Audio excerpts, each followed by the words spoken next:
আসসালামু আলাইকুম গাইস। আজকে এই সুন্দর রাস্তার মাঝখান দিয়ে আমরা যাচ্ছি যমুনা সেতু। বলতে বলতে এই যে যমুনা নদীর পাড়ে চলে এসেছি।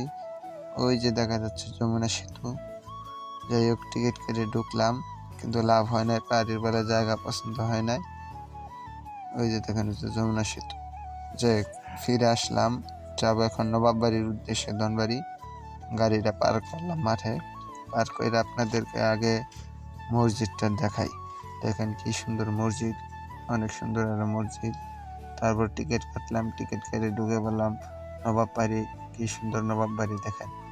যাই হোক, এর পুরো ভিডিও আমার ইউটিউব চ্যানেলে দেওয়া আছে, ফুল ভিডিও ইউটিউব চ্যানেলে দেওয়া আছে, আপনারা দেখে আসবেন প্লিজ। আর সাবস্ক্রাইব করবেন বেশি বেশি। দেখেন এই যে নবাব সাহেবের বিছানা, এটা ফুচি বাইরে দেখলাম, দেখি নবাব সাহেবের আত্মা আছে কিনা। এই যে নবাব সাহেবের বিছানা এটা। যাই হোক, ও বাগো নবাব সাহেব আবার এসিও ব্যবহার